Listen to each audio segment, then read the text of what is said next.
Solidify! This is order. All will be severed. Your verdict is decided. Without yearning, all returns to silence. I will have order.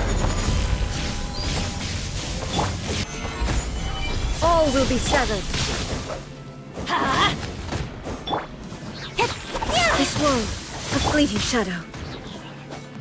Written in the stars. Teamwork is dreamwork. Order guide you.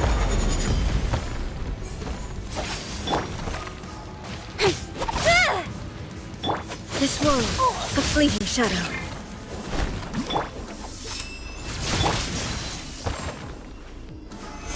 Your verdict is decided.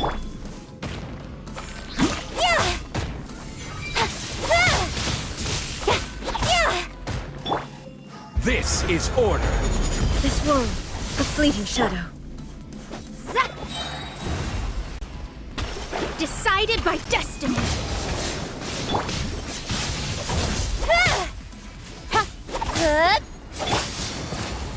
Gather.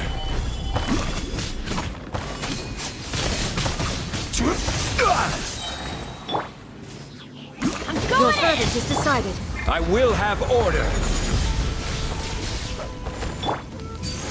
All desire can be broken. Nowhere to hide.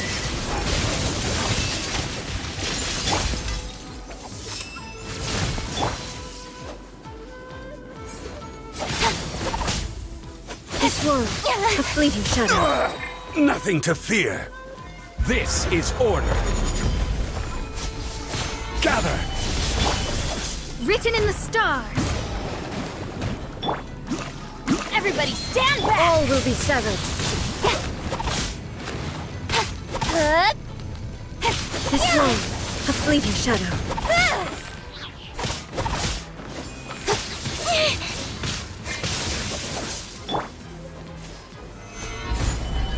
I will have order.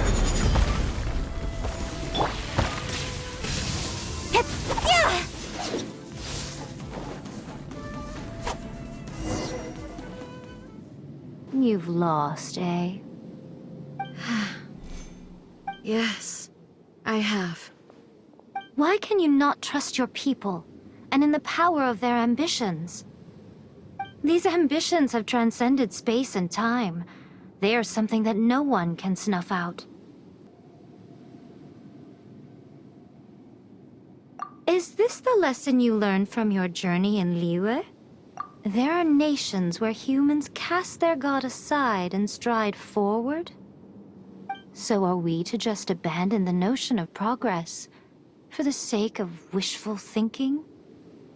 You and I have both witnessed the great loss that progress can bring.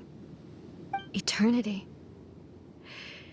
Eternity is the only way.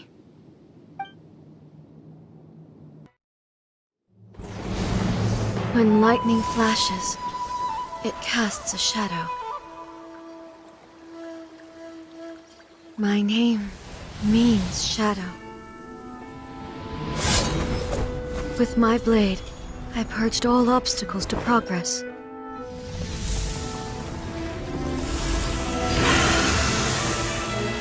And yet, something was lost with each step forward.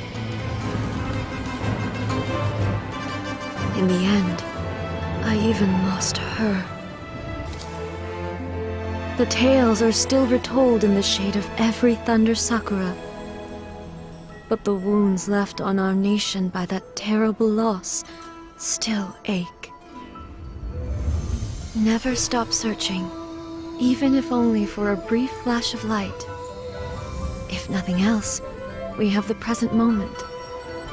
She said that once. But I've seen a nation stride forward and lose everything to the heavenly principles. Perhaps only if time stands still will the lightning's glow never fade. The present moment is a fragile illusion. Only eternity can bring us closer to the heavenly principles. I am no longer the shadow. Mine is the most supreme and noble form, let power over the realm be vested within me. In this form shall I honor my subjects' dream, for a land of eternity, unchanging forevermore. The heavenly principles. Irrelevant nonsense as far as I'm concerned. When all's said and done, all you really want is to protect your beloved Inazuma forever and ever. Isn't that right? That would be something of an oversimplification. But is this nation worth existing for eternity? Stripped of ambitions, stripped of the potential for change, it does nothing more than simply exist. It is a hollow shell of a nation. I wonder what loss would it really be to anyone if such a nation were destroyed? Miko, retract your words. Never-changing eternity is the promise I made to my people. But what your people need from you is not your promises. They want your attention. Your divine gaze. You mean visions? Humans have a lifespan of barely 100 years. They cannot afford to bear any extra losses. But I have experienced it all. That is why I have chosen to guide them along the correct path toward eternity. But eternity is far too cruel a fate for you, eh? For me? Not only have you stopped paying attention to the world, but you have stopped paying attention to yourself. It must have been terribly lonely here, all alone, for centuries on end. But it is necessary. You will miss much by refusing progress. You seek to prevent loss, but have you considered all you are losing by remaining here in stasis for all eternity? You are obviously lonely, and yet for the sake of eternity you choose to stretch your loneliness out to infinity. Tell me this. Why is the sky here that was once so dark glowing again? Why now? This is your plane of euthymia. It's your inner world. So it can only mean that you are happy to see me again. You have found the loneliness here unbearable for a long time now, haven't you? I have nothing to say to that. But I have so much to say to you. Let me tell you all that has happened over the last few centuries. How long will that take? As a Fox envoy, I have an excellent memory. I recall every detail of the last few centuries with perfect clarity. So it will probably take me another few centuries to relay it to you.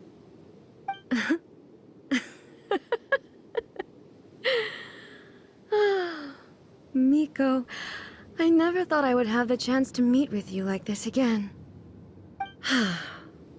Seeing you again is a change to eternity. And a very nice surprise. Since you are willing to admit that, I suppose that means we can still be friends?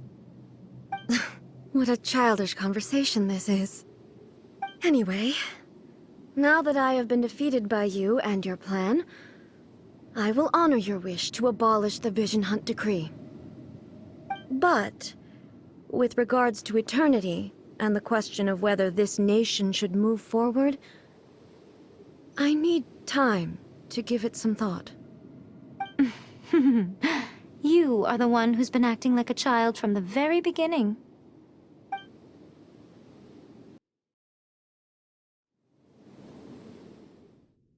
As promised, the Raiden Shogun abolished the Vision Hunt Decree. Finally, her people's wishes penetrated her locked heart. Beyond the plane of euthymia, she saw what eternity means in the eyes of the world. When one's fervent ambition burns brightly, the gods will cast their gaze upon you.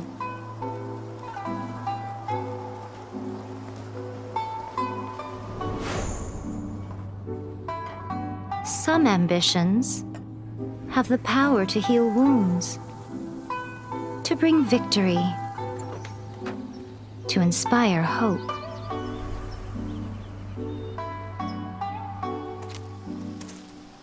But some ambitions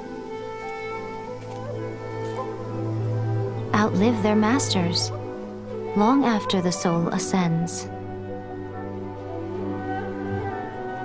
They remain as they were in the beginning.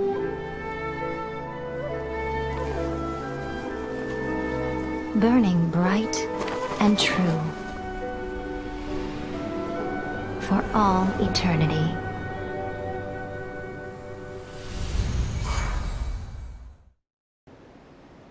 So what did you guys do in the Raiden Shogun's plane of euthymia anyway? Is the Vision Hunt decree abolished?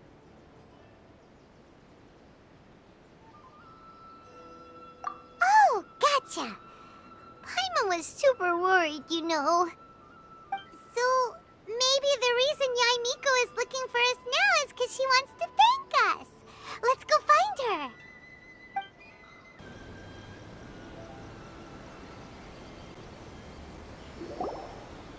Why, hello, if it isn't the triumphant traveler. And why might you be visiting the shrine?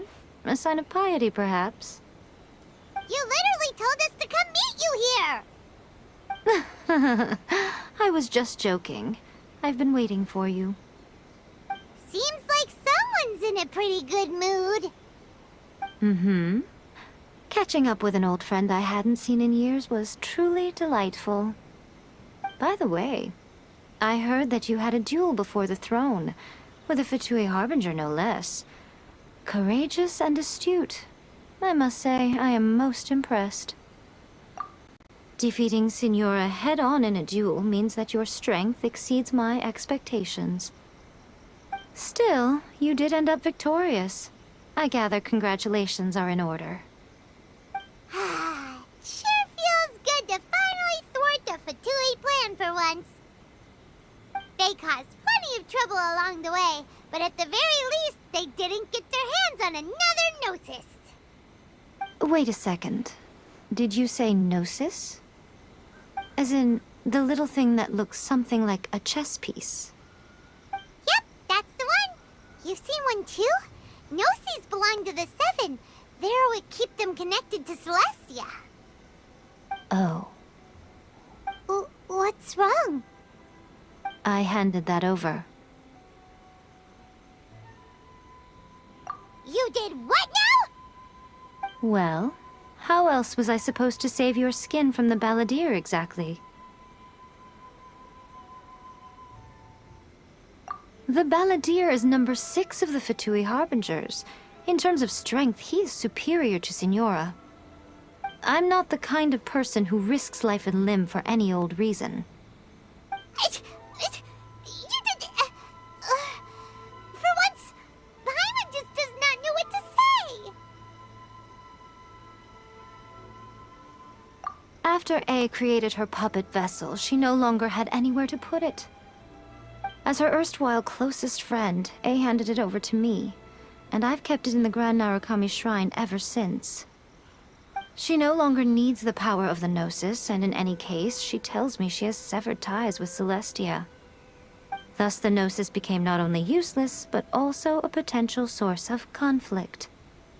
Is that not a good bargain, exchanging it for the one at the core of the plan? Judging by the results, at least, I dare say I struck a good deal. When you put it like that, Paimon has to agree. The Traveler is worth more than a Gnosis.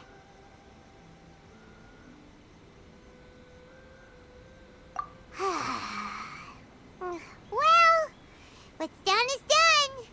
And I hardly think we'll be getting it back now. Let's leave the past in the past.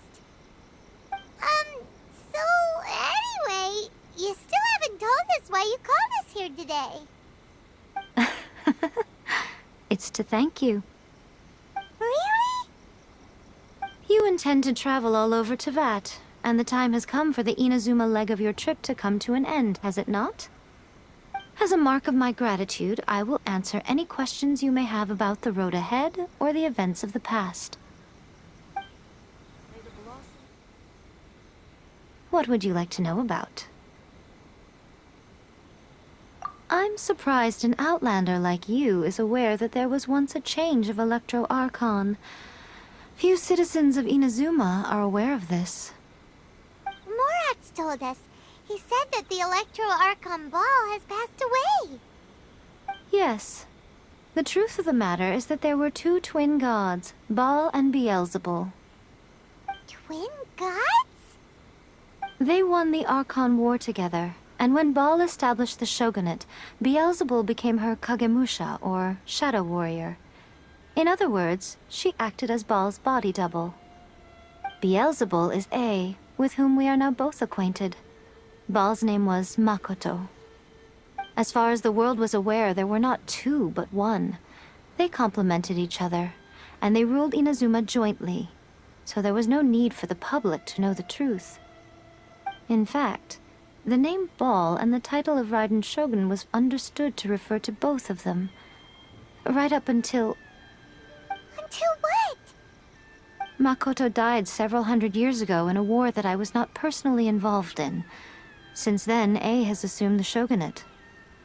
Losing her sister must have been super hard on A.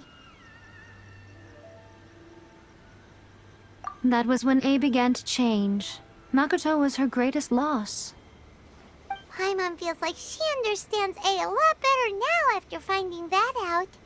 So what kind of god was Makoto? I didn't spend a great deal of time with her, but my impression was she was a gentle god, who in each moment cherished the beauty of what was before her. Wow. Sorry, I haven't a clue. I'm also unfamiliar with the god you describe. But if you still have doubts about A, I would say they are misplaced. Not only does she not fit your description, but she voluntarily gave up her gnosis long ago, severing her ties with Celestia in the process. That's good to hear. Otherwise, given that I'm her familiar, it could have made our relationship rather awkward, don't you think? Don't worry. We aren't looking to pick a fight with you.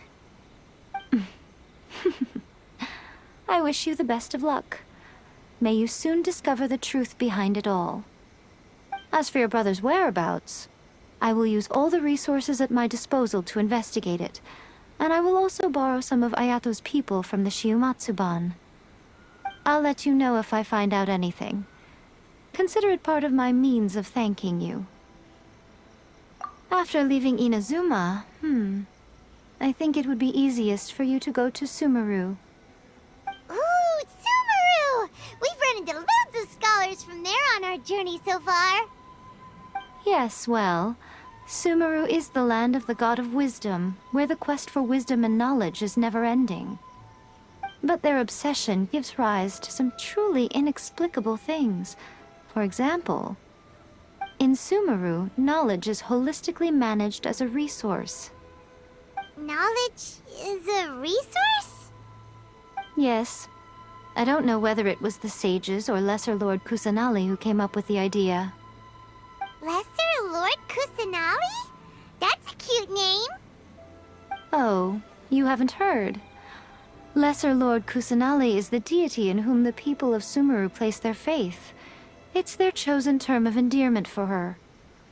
I'm sure you must have some things to discuss with her too. I wish you all the best. That puppet was built with technology that has been lost to time. Perhaps she, as a god, is the only one privy to the knowledge of its origins. Still, there's one other thing on this topic that I suspect you may be curious to know. Before A began modifying her own godly form, she took it upon herself to create a prototype puppet. So, you mean there are 3 Raiden Shoguns? No. The prototype was merely a proof of concept. Its appearance and intellect were not based on A. It was a test. The original plan was for A to simply discard it. But perhaps A thought this to be too cruel, because in the end she chose only to seal the power within it. Later, this puppet wandered Inazuma as an ordinary human male with his own consciousness, until The Fatui took an interest in him. Ugh! Not the Fatui! Some eccentric geniuses in the ranks of the Fatui made adjustments to the prototype, not only unsealing his power, but very likely rendering him even more formidable than his original specifications. The object of divine creation is now the one who has taken possession of the Gnosis, and the prototype puppet is now known as the Balladeer. What a crazy story! It is, isn't it? Who can say whether it's coincidence or destiny? Are you sure? Okay then. Oh, Traveler. Do you still have the Omamori I gave you? Keep it safe. Is that all you intend to do with it? There was me thinking that you might hang it around your neck to show off to the world, telling everyone who inquired that it was given to you by none other than Yae Miko, the wise and beautiful. Who in their right mind would do that? Okay, I'll stop. Now, a question for you. Traveler, what is your ambition? I see. But that is merely a small goal, based on what preoccupies you here and now. Your ambition should be something that transcends the world below and the starry sky above. Something that shines in unison with fate itself. Perhaps the reason you do not possess a vision is that such an ambition has yet to be engendered within you. It's a possibility. Continue on your journey, and maybe that moment will come to pass.